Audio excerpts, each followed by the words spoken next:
అందరికీ నమస్తే. సీదా హెడ్లైన్స్.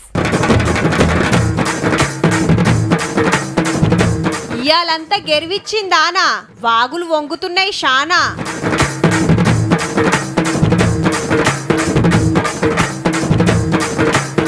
సారుకే మళ్ళొస్తదట పదవి, నెల రోజులనే కోర్టులదేలేది.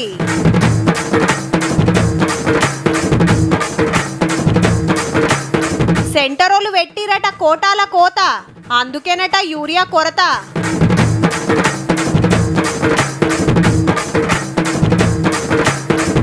మన దగ్గర కూడానట దొంగోట్లు, మరి ఈసీ ఏం చేస్తున్నట్లు?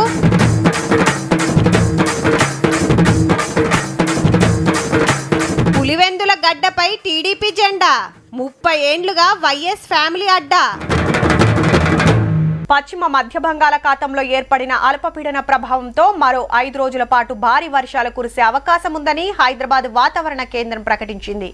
3 రోజులు పలు జిల్లాల్లో అతి భారీ వర్షాలు పడే అవకాశం ఉందని తెలిపింది. వాతావరణ శాఖ హెచ్చరికలతో అధికార యంత్రాంగం అప్రమత్తమైంది. ఈ రోజు ఎక్కడ వర్షాలు పడకుండా గత 4 రోజులుగా కురిసిన వర్షాలతో రాష్ట్రంలో పరిస్థితి ఈ క్రింది విధంగా ఉన్నది.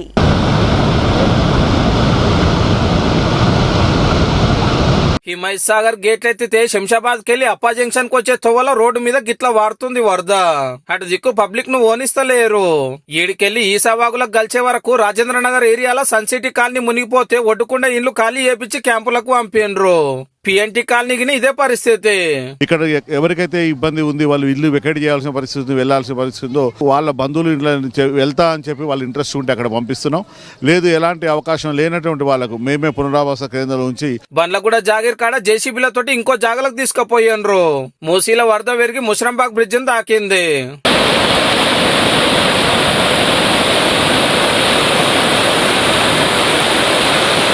చాదర్ఘట్ ఏరియాలలో ఇళ్లకు నీళ్ళు వచ్చే వరకు సామాన్లు చదువుకొని వెళ్ళిపోతున్నారు. ఒడ్డుకున్న దోపిఘాట్ కూడా మునిగింది. हर साल मुश्किल हो रही भाई, हर साल सामान पूरा बह के चले आ रहा है. क्या तो भी करना, घर देके तो भी उजाड़ो, हमको बहुत परेशानी हो जा रही. పోలీసు వాళ్ళు ఇన్ఫర్మేషన్ ఇచ్చారు, కానీ మాకు ఒకటేసారి సడన్ గా రాగానే మా బట్టలు ఎవరు తీయలేకపోయినారు. ఎవరంతా వాళ్ళు వదిలిపెట్టి వెళ్ళిపోయారు. బేగం బజార్ లో ఇంకో పాత బంగ్లా కూలింది. నోటీసులు ఇచ్చినా ఖాళీ చేయలేదట. ఇక జిల్లాలకు పోతే పెద్దగా ఆనలేం లేవు గాని వాగులు వంగుతున్నాయి. ఆడాడ తొవ్వలు బంద్ చేసిర్రు. చెల్రు కుంటలు నిండి మత్తడు దుంకుతున్నాయి. మహబూబ్ నగర్ జిల్లా జర్చల్ల ఇంట్లోకి నీళ్లు వస్తే మస్తు తిప్పలయ్యింది. అవసరాలకు కూడా కారుల్లో కూడా వాటర్ పోయి ప్రాబ్లం ఉంది. సో మాకు ప్రతిసారి వర్షం పడినప్పుడంతా కూడా ఇదే ప్రాబ్లం మేము ఫేస్ చేస్తున్నామండి. చెరువు నిండితే నీళ్ళన్నీ కాలనీలన్నీ నిండిపోతాయి. నాగర్ కర్నూలకి ఈ పనివంతుని చూడు రే, బండి మీద వాగు దాటపోతే జర్రంతలా బచాయించండు. సింగూరు ప్రాజెక్టు గేట్లెత్తితే ఏడుపాయల దుర్గమ్మ చుట్టూ వరద పెరిగి గుడి బంద్ చేసి రాజగోపురంలో పూజలు చేస్తున్నారు. కరీంనగర్ లో మొన్నటిదాకా ఎండకపోయిన లోయర్ మానేరు గిట్లున్నది ఇప్పుడు. ఖమ్మంలో మున్నేరుకి ఇంకా వరద తగ్గలేదు. వరంగల్ వరదలకెళ్లి బయట పడ్డది గాని అంతా బురద బురద అయ్యింది. ఇక మంత్రి పొంగులేటి సార్ కలెక్టర్లతో వీడియో కాన్ఫరెన్స్ పెట్టి జిల్లాకు ₹1 కోటి పంపిస్తున్నాడు. ఏడేం తిప్పలు వచ్చినా చెప్పు నడుచుకోని రాని. ఇయాల్టికైతే గింతే, మరి రేపెట్లుంటదో.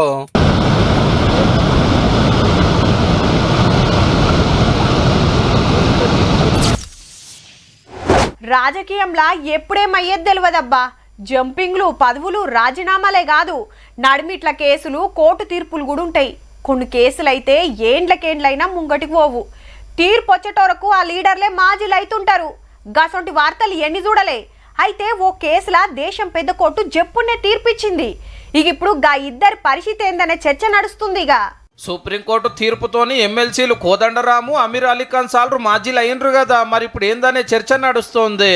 ఎందుకంటే కోర్టులో అసలు విచారణ వచ్చే నెల 17 తారీఖు నాడు ఉంది. ఇంత కేసు ఏందంటే పాత గవర్నమెంట్ లో దాసోజు శ్రవణ్ సారు, కుర్రా సత్యనారాయణ సాల్రను గవర్నర్ కోటాలో ఎమ్మెల్సీలను చేస్తానికి ఫైలు రాజ్భవన్ కు పంపితే తమిళసాయి మేడం ఒప్పుకోలేదు. సామాజిక సేవ చేసినోళ్లకే గవర్నర్ కోటాలో పదవులు ఇవ్వాలి. వీళ్ళిద్దరు పొలిటికల్ లీడర్లు. ఏరేటోళ్ల పేర్రం పంపమని కోరితే చెల్ అట్లెట్లుంటుందని కారోళ్ళు హైకోర్టుకు అయ్యిండ్రు. ఇంతలోనే గవర్నమెంట్ మారింది, గవర్నర్ మారిండు. కాంగ్రెస్ సర్కార్ వచ్చినాక పదవులకు కోదండరాము, అలీఖాన్ సార్ పేరు పంపితే ఓకే అయినాయి. అటురోకు బీఆర్ఎస్ పార్టీలు కేసు హైకోర్టులో ఉత్తదే అయితే సుప్రీంకోర్టుకు అయ్యిండ్రు. వాళ్ళేం చెప్పిరో వీళ్ళేం చెప్పిరో గాని తవ్వ సాపాయి ఎమ్మెల్సీగా ప్రమాణం చేసి బరాబర్ ఏడాది. ఇప్పుడు కొత్త పాయింట్లతోటి శ్రవణ్ సార్ మళ్ళా కోర్టును అడిగితే వీళ్ళని మాజీలను చేసి కేసు 4 రోజులు వాయిదా వేసింది అన్నట్టు. అంటే అప్పట్లో ఇద్దరు పేర్లు పంపింది పాత గవర్నమెంట్, ఆపింది పాత గవర్నరు. ఇప్పటికి ఇద్దరికి పదవులు ఇచ్చింది ఈ గవర్నమెంట్, ఓకే చేసింది ఈ గవర్నరు. కాబట్టి సెప్టెంబర్ 17 తారీఖున అడిగిన ఇదే తీర్పు వచ్చినాక కోదండరాం సార్ కు పెద్దగా ఏం ఫరక్ పడదట. మళ్ళా నోటిఫికేషన్, మళ్ళా గవర్నర్ కు పేర్లు పంపుడు, మళ్ళా ప్రమాణ స్వీకారాలు చేసుడు ఉంటదట. నడిమిట్ల 4 రోజులు గ్యాప్ అంతే. అంతేగాని ఎమ్మెల్సీ పదవులు ఏం బీఆర్ఎస్ పార్టీకి పోవు. పవల్రా ఎవరుంటే అలా చేతులనే ఉంటాయి మరి. కానీ అప్పట్లోనే రూల్స్ ప్రకారం పోతే ఆ పార్టీలో 2 ఎమ్మెల్సీలు అయిద్దరు. ఇప్పుడు ఇంత లొల్లే ఉండకపోవు. మా మాటనే సాగాలని జిద్దుకుపోతే పదవులే వాయే. ఈ ముచ్చటిట్టుంటే గచ్చిపోలి భూముల కేసుగిన కొసకొచ్చినట్టే. డెవలప్మెంట్ మేము ఆపము, ఆ జాగాలు ఏం చేస్తారో పచ్చదనం ఎట్లా కాపాడతారో వివరంగా చెప్పుర్రి. అంత మంచిగానే ఉంటే పెట్టిన కండిషన్లు ఎత్తేసుడే కాదు తారీఫ్ గినే చేస్తామన్నది దేశం పెద్ద కోర్టు. సర్కారు వాళ్ళు కూడా సరే అన్నారు. 2 వారాలలో తీర్పు రావచ్చట.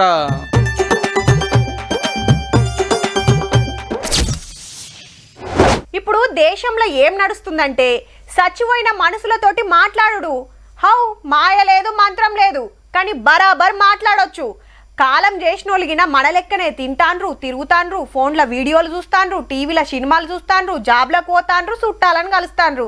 ఆ పిల్ల నీకేమైనా పిసగిన లేచిందా? సచ్చిపోయినోళ్ళు గట్లెట్లా చేస్తారు అంటారా?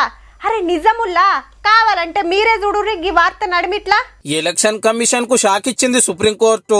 బీహార్ లో 65 లక్షల మంది ఓటర్లను ఎందుకు తీసేసిండ్రో చెప్పాలి, వాళ్ళ వివరాలు మొత్తం వెబ్సైట్ లో పెట్టాలని ఆర్డర్ వేసింది. అది కూడా 5 రోజులలోనే. అసెంబ్లీ ఎలక్షన్ల ముంగట గందర్ని ఓటర్ లిస్ట్ లోకి వెళ్ళి వీకేసే వరకు మస్తు లొల్లి అవుతున్నది. మళ్ళా ఇక ఇటు చూడండి. नहीं मरे हुए तो टिकट कैसे दिया? రాహుల్ గాంధీ సార్ ఏం చేస్తున్నాడో ఎరికేనా? చచ్చిపోయిన ఓటర్లతోటి ఛాయ్ జప్పరిస్తున్నాడు. అవు మరి వీళ్ళందరినీ ఎన్నికల సంఘం చంపేసింది ఓటర్ లిస్టులా. కాలం చేసిండ్రని పేర్లు కొట్టేస్తే ఇదెక్కడ కథరు? మేము బతికే ఉన్నామని బాధపడుతుంటే ఇంటికి విలువ నంపుకొని ముచ్చట పెట్టిండు సారు. చచ్చిపోయిన వాళ్ళతోటి ఛాయ్ తాగే ఛాన్స్ ఇప్పించిన ఎలక్షన్ కమిషన్ కు శనార్థి చెప్పిండు ఎటకారంగా. కర్ణాటక, మహారాష్ట్ర, బీహార్ ఓట్ల భాగవతం బయటేసి జంగు చాలు చేసిండు కదా. మహారాష్ట్రంలో కూడా ఆగమాగం చేసిరని చాలా మంది మాట్లాడు షురూ చేసిండ్రు. ఇహేనా మెదక్ నియోజకవర్గంలో ఓట్ల దొంగతనం జరిగిందని ఖుద్దు BJP MP Raghunandan Rao sir సాక్ష్యాలు పట్టుకొని ఎలక్షన్ ఆఫీస్ కే వచ్చి కంప్లైంట్ చేసిండు.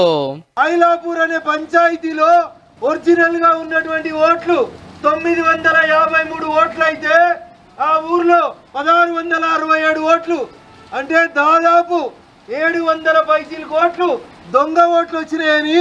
ఒక్కూలనే గిట్లుంటే ఇక తెలంగాణ అంతటి ఇంకెట్లున్నదో. మా రాష్ట్రం గురించి రాహుల్ గాంధీ ఎందుకు మాట్లాడని గట్టిగానే క్వశ్చన్ చేసిండు. అవు మా ఆంధ్రాలో కూడా మస్తు గోల్మాల్ జరిగిందని పాత సీఎం జగన్ సార్ కూడా లైన్లోకి వచ్చేండు. ఈ రాహుల్ గాంధీ అనే వ్యక్తి ఆంధ్ర గురించి ఎందుకు మాట్లాడడం లేదు చెప్పు? చంద్రబాబు నాయుడుతో హాట్ లైన్ లో టచ్ లో ఉన్నాడు కాబట్టి మాట్లాడు. ఇన్నారులో చంద్రబాబు తోటి రాహుల్ గాంధీ చేతులు కలిపిండట. కానీ ఏ రాష్ట్రంలోనైనా ఏ ఊళ్ళోనైనా దొంగోట్లున్నా బతికినోళ్ళై తీసేసిన ఒక్కరికి 5-6 కారట్లు ఇచ్చినాక పంతనమంతా ఎలక్షన్ కమిషన్ దే. అది ఢిల్లీలో ఉంటది. రాహుల్ గాంధీ సార్ కొట్లాడుతున్నదే దాని మీద నాయే. అంటే ఏమన్నట్టు కాంగ్రెస్ ఎంపీ గారు చెప్పేది నిజము, ఎన్నికల సంఘం కరెక్ట్ గా పనిచేస్తలేదని కడమ పార్టీలకి ఒప్పుకున్నట్టే కదా. గసొంటి అప్పుడు అందరు ఒకటి కావాలి గాని మా గురించి కూడా రాహుల్ గాంధీ మాట్లాడాలి, రాహుల్ గాంధీ ఒట్లాడాలనుడే గమ్మతున్నది పో.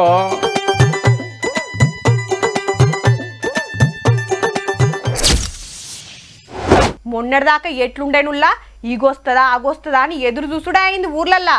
కప్పతల్లి ఆటలాడిండ్రు, దేవులకు జలాభిషేకాలు చేసిండ్రు.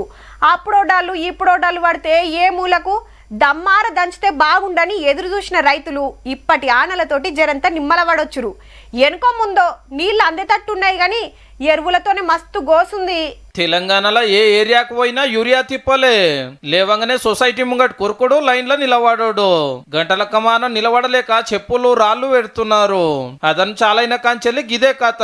4 ఎకరాల పొలం వేసాను, యూరియా బత్తాలు దొరకడం లేదు, చాలా ఇబ్బంది అవుతుంది రైతులకి. 6 ఎకరాలు నాటేసిన వరి మందు బస్తాలకు 5 రోజులు 6 రోజుల కాంచి తిరుగుతాను లైన్ లో క్యూ కట్టి. ప్రభుత్వాన్ని మేము కోరేది ఏంటంటే మాకు యూరియా బత్తాలు తొందర మాకు పంపించగలరని. ఎకరకు 3 దశలు ఇచ్చేటట్టు ప్రయత్నం చేసి వచ్చిన వాళ్ళు వచ్చినట్టు ఎలా కొట్టాలి అని ఇక్కడ ఉంచుకోకుండా పొడుస్తున్నాట మేము పొద్దున వచ్చినా నిన్న మొరకొచ్చిపోయినా ఎంత పని పాట. మరి ఎందుకు ఇట్లా అవుతున్నదంటే అంత సెంటర్ రోడ్ల పుణ్యము. ఈ నెల కోసం మనోళ్ళు అడిగింది 3 లక్షల టన్నులు, వాళ్ళు ఇస్తున్నది 1,70,000 టన్నులు, కానీ పంపింది 1,13,000 టన్నులే. ఇక 3 నెలల లెక్కలు తీస్తే 32% కటింగ్ చేసిరని ఖుద్దు వ్యవసాయ మంత్రి తుమ్మల సారే చెప్పిండు. సాక్షాత్తు గౌరవ ముఖ్యమంత్రి గారే ఇప్పటికి 2-3 సార్లు కేంద్ర మంత్రిని కలిసి చెప్పడం జరిగింది. సప్లై చేసింది, వాళ్ళు మాట ఇచ్చింది, దానికి పొంతనుండట్లేదు. అంటే 100 బస్తాలకు బదులు 68 బస్తాలే పంపుతున్నారు అన్నట్టు. ఆనకాలం సీజన్ కు ఏం తక్కువ 10 లక్షల టన్నుల యూరియా వచ్చేది ఉంటే 2.5 లక్షల టన్నులు కోత పెట్టే వరకు రైతులు తల్లడం మల్లడం అవుతున్నారు. సెంటర్ రోళ్లకు ఉత్తరాల మీద ఉత్తరాలు రాసినా ఖుద్దు పోయి కలిసినా మన సెంటర్ మంత్రులు చెప్పినా ఫాయిదా లేదు అనవచ్చే తుమ్మల సారు. అంటే కోపంగాని కొత్త ప్రాజెక్టులకు పర్మిషన్లు ఇయ్యరు, మెట్రో రైలు కు సాయం చేయరు, రావాల్సిన యాప్తారు, ఇయ్యవలసినవి గుంజిపారుతారు. ఆఖరికి యువసందాలరం కూడా తిప్పల పెట్టుడు ఎట్లా న్యాయం అయితే సాలరు మీకు. రాజకీయాలు ఏమని ఉంటే ఇంకో కాడ చూసుకోండి కానీ రైతులను గోస పెట్టకుండ్రి జరా. డాడీ నాకు స్పోర్ట్స్ బైక్ కొను డాడీ, కాలేజీకి ఎట్లా పోవాలని పోరలు. గా పాత బండి మీద ఎన్ని రోజులు పోతారు, ఊకూకే రిపేర్లు అవుతుండే, కొత్తది కొనుక్కుంటే కాదా. చిన్న కారు అమ్మేసి పెద్దది తీసుకుందాం, గిట్లనే దూరం పోవాలంటే తిప్పలైతలేదా. ఇగో గిట్లనే అంటుంటారు. సరే చూద్దామని షోరూమ్ పోయి బండ్లు బేరం చేస్తుంటారు. హగో గసంటోళ్ళ కోసమే గీ వార్త పట్టుకొచ్చినాం, మంచిగా చూడుర్రి. రిజిస్ట్రేషన్ల ఛార్జీలు పెరుగుతున్నాయి, లైఫ్ టైం ట్యాక్స్ అని ఉంటది కదా, పెంచింది రవాణా శాఖ. బండిల్వని బట్టి పన్ను. బైక్ రేటు 1,00,000 లోపు ఉంటే ఏంలే, అంతకు మించితే 100కి 30 రూపాయల లైఫ్ ట్యాక్స్. మునుపు 12 రూపాయలుంటే ఇప్పుడు 15 రూపాయలు చేసిండ్రు. ఇక కార్లకొస్తే 10 లక్షల లోపు ఖరీదుంటే ఫరాకేం పడది. ఇక 20 లక్షల వాటికి మునుపు 100కి 17 రూపాయలు ఉంటే ఇంకో రూపాయి పెరిగింది. 50 లక్షలు పెట్టి కొంటే 100కి 21 రూపాయల పన్ను కట్టాల్సి ఉంటది. ఒకళ్ళ 20 లక్షల మీద 50 లక్షల లోపు రేటు ఉంటే 20% ట్యాక్స్ పడుతుంది. నగ్గా నంబర్ ప్లేట్ కావాలి, నా కారుకు ఇది కావాలని పోటీలు పడుతుండే వరకు రేటు పెరిగింది.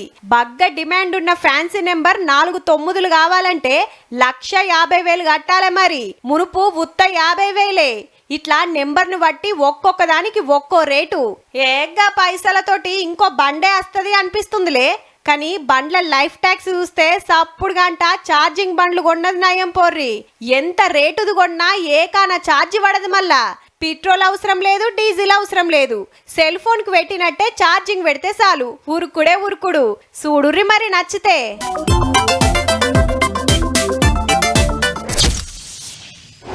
సిద్దిపేట అంటే హరీష్ రావు సారు, సిరిసిల్ల అంటే కేటీఆర్ సారు, నల్గొండ అంటే కోమటిరెడ్డి సారు, కోదాడ అంటే ఉత్తమ్ సారు, కుప్పం అంటే చంద్రబాబు సారు, పులివెందుల అంటే వైఎస్ ఫ్యామిలీ.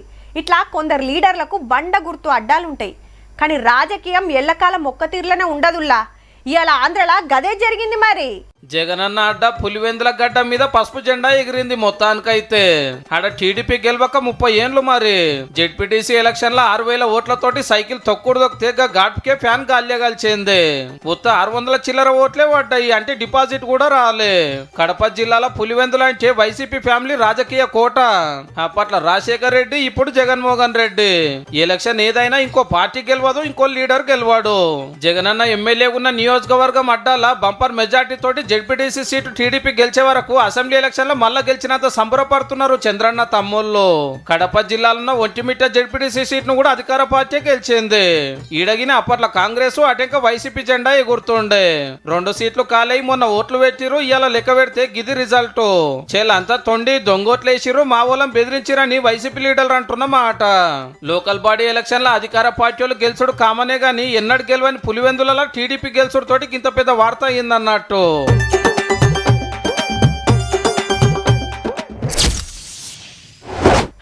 వాట్సాప్ డీపీలు, ఫోన్లల్లో వాల్ పేపర్లు, ఫేస్బుక్, ఇన్స్టాగ్రామ్ ప్రొఫైల్ ఫోటోలు సగం బడ 3 రంగులకు మారొచ్చు.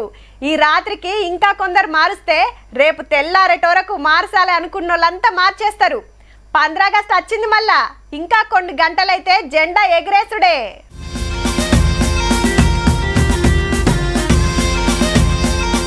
అబ్బా మస్తుంది కదా. 1000 అడుగుల పొడుగుంది. మళ్ళా ఖమ్మంలా పెద్ద తిరంగ జెండా తోటి ర్యాలీ తీస్తే మంత్రి తుమ్మల సార్ వచ్చి జెండా ఊపి చాల్ చేసిండు. ఇది హైదరాబాద్ లా బీజేపీ తిరంగ ర్యాలీ. అధ్యక్షుడు రామచంద్రరావు సారు, పార్టీ లీడర్లు, కార్యకర్తలు మస్తు మందొచ్చిండ్రు.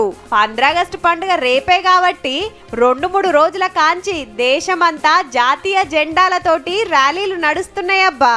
కన్యాకుమారి కెంచి కాశ్మీర్ దాన్కా, అస్సాం నుంచి గుజరాత్ దాన్కా అంతటా జోరుంది. ఢిల్లీలా ఎర్రకోట కాడ ఏర్పాట్లు రెడైనాయి. ప్రధానమంత్రి మోడీ సారు జెండా ఎగరేసేది ఈడనే. మరి గట్లనే ఆనలు పడ్డా అచ్చినోళ్లకు తిప్పలు కాకుండా సౌలతులు చేస్తాన్రు. మన సీఎం రేవంత్ రెడ్డి సారేమో గోల్కొండ కోట మీద పండుగ చేస్తాడు. ఈడగిన పనులు దగ్గర పడ్డాయి. కాశ్మీర్ లా 3 రంగుల జెండాలు వంచుతాన్రు ఇండ్ల మీద ఎగిరేయాలని. సెంటర్ పోలీస్ మంత్రి అమిత్ షా సారు ఆల్రెడీ ఇంటి మీద కట్టిండు కూడా. తెల్లారంగానే దేశమంతా జాతీయ జెండాలతోటి రెపరెపలాడుతది. తీన్మార్ వార్తల్లా మొత్తం చూపిస్తాం, తీయుర్రి.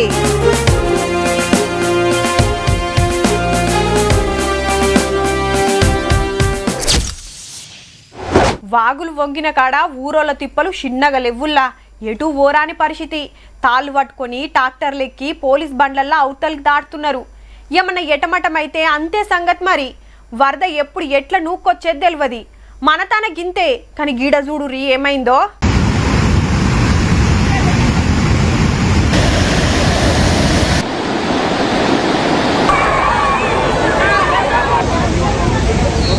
కాశ్మీర్లా క్లౌడ్ బరస్ట్ అయిందుల్లా.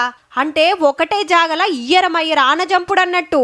అట్లా 5 గంటలు కొట్టిందంటే చూడుర్రిగా. ఇగేముంది, గుట్ట మించి వరద నూక్కొచ్చి ఇండ్ల మీద పడితే అంత ఆగమాగం. 33 మంది కాలం చేస్తే 120 మంది దౌకండ్ల పడ్డరు. 100 మంది జాడే తెలుస్తలేదట పాపం. మిలిటరీ దిగి దేవులాడుతుంది. ఈ ఏరియాల చండీమాత గుడికి భక్తులు బగ్గొస్తుంటారు. పరిస్థితి మంచిగా లేదని యాత్రను ఆపేసిండ్రు. బిజ్జీలు కూలినాయి, రోడ్లు కొట్టుకోపోయినాయి. ఎక్కడోళ్ళు అక్కడనే చిక్కబడ్డరు. పబ్లిక్ ఎవరు బయటికి రావద్దని సాటింపేసింది సర్కారు. అటు హిమాచల్ ప్రదేశ్ లో సుత కొండలిరిగి పడి కార్లు చూడుర్రి పొరకైనాయి. ఢిల్లీ, హర్యానా రాష్ట్రాలగిన ఆనలు గట్టిగానే పడుతున్నాయి.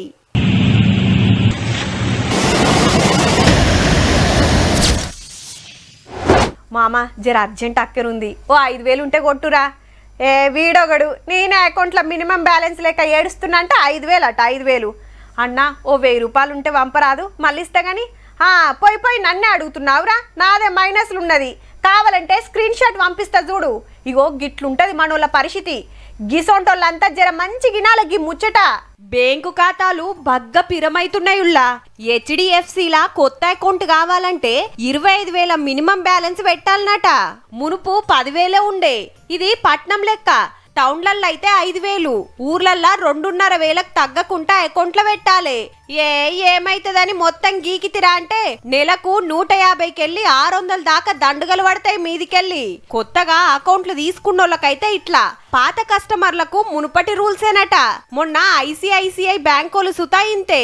పట్నాల్లో మినిమం బ్యాలెన్స్ 10,000కెళ్ళి 50,000కు పెంచితే చల్ గిదేం తారీ కానీ నపరోది కరుచుకునే వరకు 15,000కు ఫిక్స్ చేసిండ్రు. అంటే కోపంగాని ఈ బ్యాంకులల్లో అకౌంట్లు తీయాలంటే నెలకు 50,000 1,00,000 రూపాయల జీతాలు ఎత్తటోళ్ళు తప్ప మామూలు పబ్లిక్ కు కష్టమే. వచ్చే జీతంలా గింత పైక ముత్తగా అలా బ్యాంకులో పెడితే ఇంట్లోకి ఎట్లెళ్ళ తీసుకోవాలనో. ఇక ATMలో ఎక్కువ మాటల గీకిరని అట్లా ఛార్జీలు గుంజబట్టిరి. ఇక నెల మీ అకౌంట్ల గింత పైకం ఉంది, ఆ లోన్లు ఇస్తాం ఈ లోన్లు ఇస్తామని ఆఫర్లున్నాయని ఫోన్లకు మెసేజ్లు పెడుతుంటారు కదా, అట్లా సుతా ఛార్జీలు బరుకుతారు. బయట ఎవరికన్నా అప్పిస్తే మిత్తి కడతారు. కానీ మన పైకం బ్యాంకులో పెట్టి ఉల్టా దండగలు కట్టుడే చిత్రం ఉంది పో.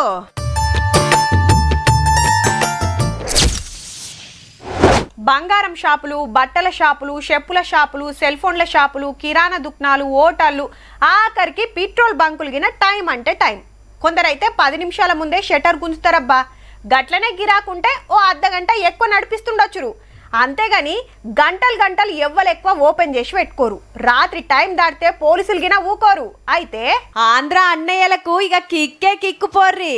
మందు దుకాణాలు ఇంకో 2 గంటలు ఎక్కువ తెరుస్తారట. మళ్ళా పొద్దుగాల 10 గంటలకు తెరిస్తే అద్దమ రాత్రి 12 గంటల దానిక కుళ్ళే. ఇన్నొద్దులు 11 గంటలకెళ్ళి 11 గంటల దానికే ఉంటే తెల్లారంగానే ఇంతెయ్యాలనుకున్నోళ్లకు రాత్రి ఆల్చమైనోళ్లకు దొరుకుతలేదని గీ సౌలతి చేయాలని అనుకుంటుందట సర్కారు.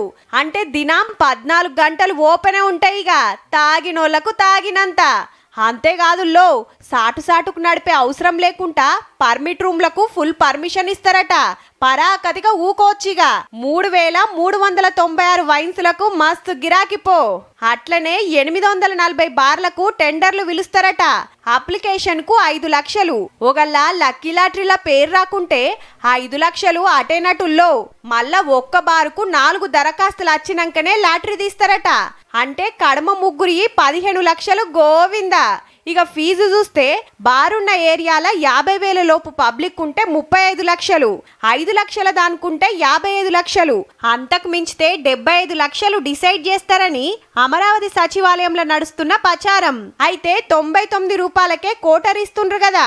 బార్ల నడవదట, బరాబర్ రేటు పెట్టి కొనాల్సిందే. గివన్నీ సుత 1 తారీఖు సంధి అమల్లోకొస్తాయి అంటాన్రు.